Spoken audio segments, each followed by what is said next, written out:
Beliau mengabarkan bahwa manfaat yang dia dapatkan ialah sebab yang dia lakukan semasa hidup. Jika tidak, maka terputus darinya. Begitu pula hadis Abu Hurairah radhiyallahu an, bahwa yang didapatkan orang yang sudah meninggal dari amal dan kebaikan-kebaikannya sepeninggalnya ialah ilmu yang ia sebarkan. Hadis ini menunjukkan bahwa dia bisa mendapatkan manfaat dari sesuatu yang ditimbulkan semasa masih hidup. Begitu pula hadis Anas ibn Malik radhiyallahu an yang dia marfukan, diangkat sampai ke Rasulullah Muhammad SAW tentang 7 hal yang pahalanya sampai kepada orang yang meninggal dan selagi dia berada di dalam kubur, yaitu ilmu yang diajarkan, sungai yang dialirkan lebih tepatnya ya, sumur yang digali, pohon kurma yang ditanam, masjid yang didirikan, mushaf yang diwariskan, dan anak soleh yang dia tinggalkan dan mendoakannya. Ini menunjukkan bahwa mengenai kurma tadi itu berarti nanam pohon itu sedekah oksigen. Kalau berbuah sedekah buah juga. Nah, makanya saya pernah baca buku itu, ringankan akhiratmu dengan menanam pohon. Ringankan akhiratmu dengan menanam pohon. Kalau orang Belanda dulu pinter nanam pohonnya itu pohon asem. Pohon asem itu akarnya ramah ke lingkungan dan kokoh, tidak mudah patah. Nah, orang sekarang ganti pohon slobin. Slobin itu yang memang agak rindang sih memang. Cuman kan kadang nggak kuat dengan, kalau hujan itu kadang nggak kuat, bisa sering roboh itu. Gitu. Apalagi di Surabaya diganti dengan pohon akasia. Wonge akas-akas kerjone sia-sia. Akasia. Di Surabaya itu akasia namanya kan. Lanjut. Yang kalau orang Belanda dulu pohon asem. Saya masih nututi dulu banyak pohon asem di pinggir-pinggir jalan. Orang Belanda dulu pohon asem. Pohon asem itu kuat-kuat. Aduh, akarnya ramah. Akarnya itu ramah, nggak ngerusak pondasi rumah, nggak apa itu. Pohon asem itu. Dan kokoh dan tidak mudah roboh. Buahnya bisa dimanfaatkan untuk sinom, buat daunnya juga bisa untuk sinom atau macam-macam. Oh, lanjut. Ini merupakan, jadi kalau nanam pohon itu sedekah oksigen itu. Ini, terus sungai adalah pohon. Selagi masih banyak pohon, masih ada sungai insyaallah. Nah, kalau sudah pohon ditebangi, lama-lama sungainya juga nggak ada. Kata dosen pertanian begitu. Nggih Bu Erna nggih. Ini merupakan bahwa selain itu tidak mendatangkan pahala baginya. Jika tidak, maka pembatasan ini tidak mempunyai makna apapun. Menurut mereka pemberian hadiah itu merupakan pemindahan. Sementara pemindahan hanya bisa terjadi berdasarkan hak yang semestinya. Amal-amal itu tidak mengharuskan datangnya pahala, tapi itu semata karena karunia dan kemurahan Allah. Maka bagaimana mungkin seorang hamba mencari alasan dengan karunia yang tidak bisa dia haruskan terhadap Allah? Tapi jika Allah menghendaki, maka dia akan memberikan kepada siapa yang dikehendakinya. Dan jika tidak menghendaki, maka dia tidak akan memberikannya. Hal ini serupa dengan pemindahan yang dilakukan orang miskin terhadap orang yang diharapkan agar dia bersedekah kepadanya. Maka demikian ini tidak bisa diberikan hadiah seperti keinginan menjalin hubungan dengan raja. Padahal raja itu tidak ingin mewujudkan hubungan tersebut. Menurut mereka, masih hujah mereka ya, menurut mereka mengutamakan kepentingan orang lain dalam melaksanakan sebab-sebab pahala adalah makruh. Dan hal ini sama dengan mengutamakan kepentingan orang lain dalam melakukan taqarrub. Lalu bagaimana dengan mengutamakan kepentingan orang lain berkaitan dengan pahala itu sendiri yang merupakan tujuannya? Jika ada kemakruhan mengutamakan kepentingan orang lain dengan perantara, maka mengutamakan kepentingan orang lain dengan tujuan lebih layak disebut makruh. Ini pendapat yang tidak sepakat ya.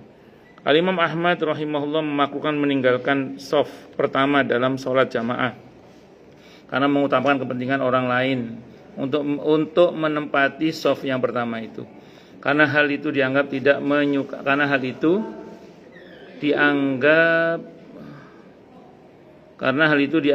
menyukai sebab pahala. Al-Imam Ahmad berkata dalam riwayat Hambali, dia pernah ditanya tentang seorang yang mundur dari shaf pertama dan menyuruh ayahnya berada di tempatnya itu. Maka dia menjawab, itu benar-benar membuatku heran. karena toh dia mampu berbakti kepada ayahnya dengan cara selain itu. Menurut mereka, kalau memberikan hadiah kepada orang yang sudah meninggal diperbolehkan, maka memindahkan pahala dan menghadiahkannya kepada orang yang masih hidup juga diperbolehkan. Jika hal ini diperbolehkan, maka memberikan hadiah itu bisa separuhnya, seperempatnya, atau 1 qirat, ukuran timbangan tertentu darinya. Sekiranya hal itu diperbolehkan, maka dia boleh menghadiahkan suatu amal setelah dia mengamalkannya untuk diri sendiri. Sebab kalian sudah mengatakan bahwa seorang harus berniat menghadiahkan amalnya kepada orang yang sudah meninggal ketika mengamalkannya. Jika tidak, maka pahalanya tidak sampai kepadanya. Jika hal ini diperbolehkan, maka dia akan memindahkan pahala. Lalu apa bedanya dengan niat sebelum dan sesudah mengamalkannya? Jika pemberian hadiah itu diperbolehkan, tentunya boleh juga menghadiahkan pahala fardu kepada orang yang masih hidup, sebagaimana pahala amal sunnah yang juga boleh dihadiahkan. Menurut mereka, kewajiban yang dibebankan mereka ujian dan cobaan yang tidak menerima penggantian. Yang dimaksud di sini adalah diri yang beramal, yang diperintah dan dilarang. Orang yang mendapatkan pembebanan kewajiban dan diuji ini tidak bisa diganti dengan diri orang lain. Dan tidak ada perwakilan dalam hal ini. Sebab yang dimaksudkan dari adanya kewajiban itu adalah ketaatan dan ubudiyah. Sekiranya seseorang mendapatkan manfaat dari hadiah orang lain, baginya tanpa mengamalkannya sedikitpun, tentunya orang yang paling mulia di antara semua manusia lebih layak lebih layak menerima hal itu. Sementara Allah sudah memutuskan bahwa dia tidak bisa mengambil manfaat kecuali dari usahanya sendiri. Dia merupakan sunnah Allah, ketetapan Allah pada makhluk, sunnah dalam perintah dan syariatnya. Orang yang sakit tidak bisa diwakili orang lain untuk meminum obat. Orang yang lapar, haus, dan telanjang tidak bisa diwakili oleh orang lain untuk makan, minum, dan berpakaian. Ini hujah bagi yang nggak mau ya. Sekiranya amal orang lain bermanfaat baginya, maka taubat orang lain itu juga bermanfaat baginya. Menurut mereka, karena itu Allah tidak menerima Islam seseorang, begitu pula salatnya yang dikerjakan orang lain. Apabila pahala pangkal ibadah saja tidak dibenarkan untuk dihadiahkan, maka bagaimana dengan cabang-cabangnya? Menurut mereka, doa adalah permohonan dan keinginan terhadap Allah agar dia memberikan karunia kepada Allah yang sudah meninggal dan mengampuninya. Ini merupakan hadiah pahala amal yang diberikan orang yang masih hidup kepadanya. Orang-orang yang menolak sampainya ibadah yang dilakukan lewat perwakilan seperti sedekah, haji, ibadah lain, membuat 2 jenis amal. Insya Allah akan kita bahas di pertemuan yang akan datang. Saya mau terangkan dulu ini.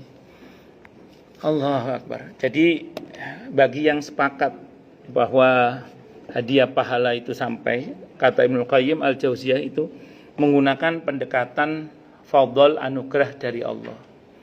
Tidak melakukan pendekatan berkaitan dengan sistem muamalah. Jadi kalau dikaitkan dengan sistem muamalah, memang banyak nggak bisanya memang. Tapi kalau kita bicara fadl dan anugerah Allah, itu sangat mungkin. Makanya begini, perihal orang lain yang beramal, terus orang lain bisa mendapatkan pahala darinya juga dengan izin Allah, itu babnya fadl Allah, itu anugerah Allah itu. Nah, tadi saya contohkan, dan ini Qayyim hujah beliau ya tadi. Tapi nanti insya Allah masih akan kita pelajari hujah-hujahnya. Jadi ini nggak bisa dikiaskan dengan kalkulasi muamalah gitu loh maksudnya. Ini bisanya hanya dihitung dari sisi fadl Allah. Di samping ada dalil-dalil yang menyertainya kemarin itu, yang sudah kita bahas tadi itu. Sambil contoh gini misalnya. Ini kita tidak beramal, tapi kita mendapatkan pahala itu. Ini bahasanya ulama usul ya. Kita ini beramal berapa lama? Sepanjang usia kita aja. Nggih. Kita beramal sepanjang usia kita aja. Tapi insya Allah pahalanya itu surga selamanya. Ini sering saya sampaikan ya. Surga selamanya. Ini babnya fadl Allah. Di mana letak fadl Allah? Kata ulama usul fikih itu gini. Kita ini berniat beriman selamanya apa sementara? Kita ini berniat menjadi baik sementara apa selamanya? Nyatanya kita tidak hidup selamanya kan di dunia ini. Betul ya? Tapi kita sudah mendapatkan pahala beriman selamanya.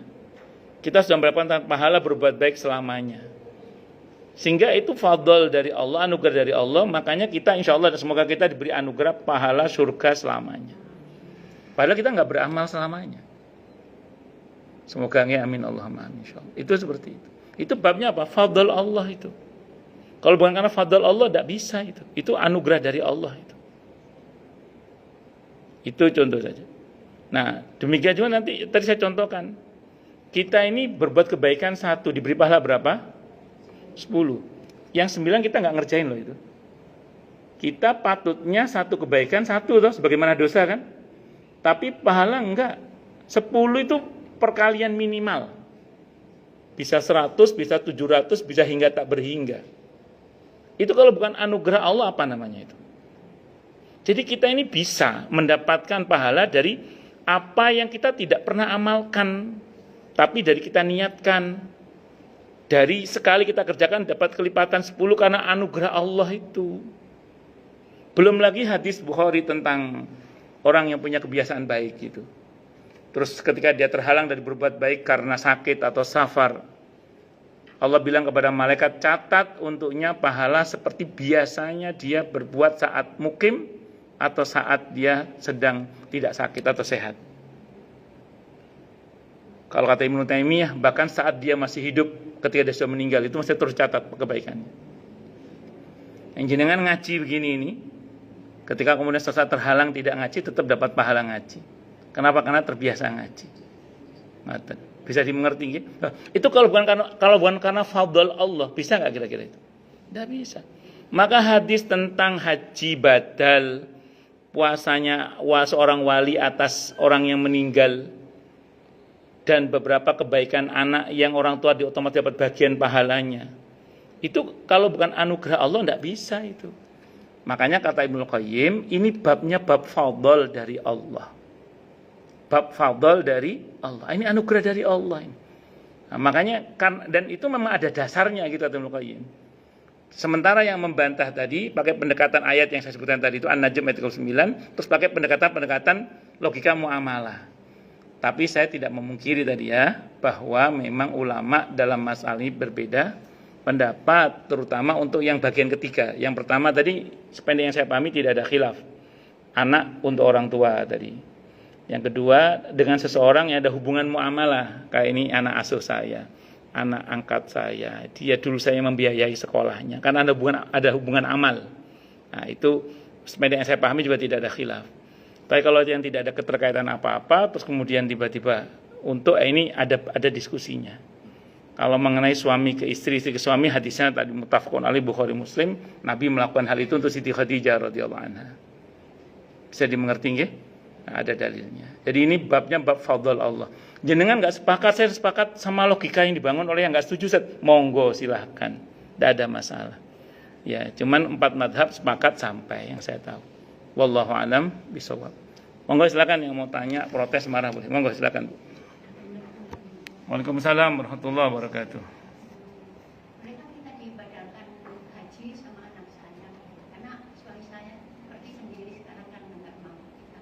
Itu kan antrinya udah berapa tahun yang lalu ya, 13. Jadi kalau kita dibatalkan sama anak saya di sana kan udah haji, itu boleh nggak Pak? Sebentar, suami ibu insya Allah tahun ini berangkat haji. Iya. Oke, tapi enggak bareng sama ibu. Terus ibu berharap nanti anak ibu, jangan sekarang, ibu kan masih gagah ibu sekarang. Ibu kan masih gagah sekarang ibu. Ya jangan sekarang berarti. Wasiat aja. Tidak apa-apa, wasiat aja. Wasiat sama anak. Cung, kalau misalnya makanya mama, Umi, kalau Umi udah meninggal, kamu haji batalkan Umi ya. Atau kalau Umi udah udzur, udah. Nggak iya, nunggu Umi, kalau nunggu ibu udzur, ibu kan belum udzur. Iya, jangan nunggu udzur, maaf, saudara ibu saya walafiat ya, panjang umur yang berkami. Terus yang kedua, ibu atau meninggal, makanya ibu buat wasiat aja ke anak. Kalau Umi sudah meninggal atau Umi udzur enggak mungkin melakukan safar haji, tolong dihaji batalkan Umi ya gitu. Buat wasiat gitu aja, enggak apa-apa. Kalau sekarang belum bisa. Nah, satu dulu. Yang kedua gini Bu, saya itu ya nabung haji saya itu. Saya pas nabung haji itu, alhamdulillah masya Allah sudah haji masya Allah. Saya pas nabung haji itu ya, saya bilang sama Allah gini. Ya saya hajinya sokeh sih, sokongannya uang akeh. Jadi Mas turun, kosnya masih turun. Tapi saya itu selalu pas naruh tabungan haji, nggak banyak saya naruhnya. Saya bilang sama Allah gini, ya Allah, hamba tahu dengan saya nabung segini kayaknya nggak akan berangkat saya. Tapi hamba punya keyakinan ya Allah, berangkat dan tidak berangkatnya haji bukan karena soal saya nabung, tapi soal engkau berkenan memanggil hamba atau tidak. Udah ibu nabung saja. Kalau memang dirasa perlu buka ONH, buka saja, tidak apa-apa. Kalau dirasa perlu. Kalau ibu khawatir, tapi bangga ibu nabung ada tabungan khusus yang untuk haji. Yang tabungan untuk haji atau umroh itu jangan diotak-atik, kecuali untuk itu. Jangan tergiur oleh investasi bodong pokoknya. Kadang di tengah-tengah nabung tahu-tahu dari nawarin investasi, jangan terpengaruh. Rezeki untuk haji tidak untuk yang lain. Atau haji atau umroh. Dan bilang sama Allah, ya Allah hamba tahu uang ini nggak akan bisa memberangkatkan saya haji. Uang nabung saya cuma segini. Kecuali ibu nabungnya per hari 2.000 US dollar, 5.000 US dollar itu baru. Nah, secara sunatullah, dalam keyakinan hamba, engkau lah ya Allah yang menentukan hamba bisa berangkat haji. Ibu tidak usah khawatir dan tidak usah pusing. Banyak berserah sama Allah aja. Nanti Allah punya caranya sendiri. Mbuh ya apa caranya, Allah punya caranya sendiri. Itu seperti itu. Bisa dimengerti ya?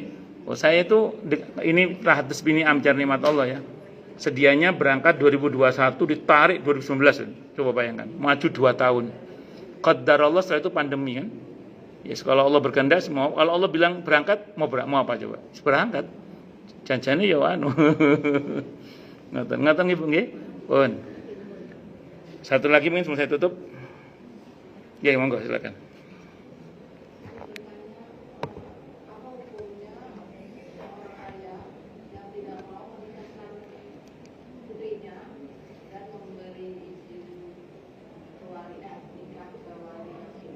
Bagus. Apa hukumnya seorang ayah yang tidak mau menjadi wali bagi anaknya? Pertanyaannya kenapa dulu? Kalau si ayah ini memang balelo dalam arti dia ogah menjadi wali bagi anaknya karena keras kepala, ya tentu itu tidak bagus, tidak elok. Karena dia adalah seorang yang berhak menjadi wali bagi anaknya. Tapi kalau dia merasa ada yang lebih patut jadi wali, ada yang lebih patut, misalnya ini saya kok merasa banyak dosa, saya ingin yang jadi wali orang yang soleh saja misalnya, ya monggo silakan, tidak ada masalah. Boleh dia melimpahkan perwalian kepada orang, menjadi wakil wali bagi dia itu tidak ada masalah. Jadi boleh. Tadi tergantung dari kenapa beliau nggak mau jadi wali. Kalau tujuannya untuk mempersulit anaknya pasti nggak boleh itu. Tapi kalau tujuannya adalah dia merasa nggak pede misalnya, kan ada orang itu nggak pede menjadi wali.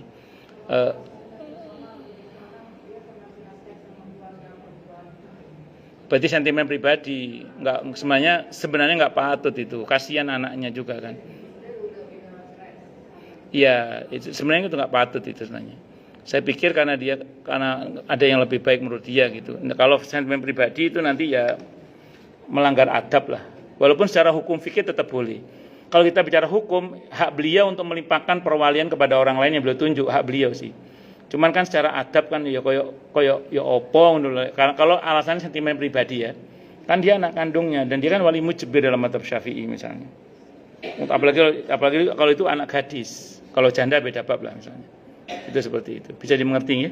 Wallahu a'lam bishawab. Cukup dulu ya. Kita tutup dengan hamdalah. Alhamdulillahirabbil alamin.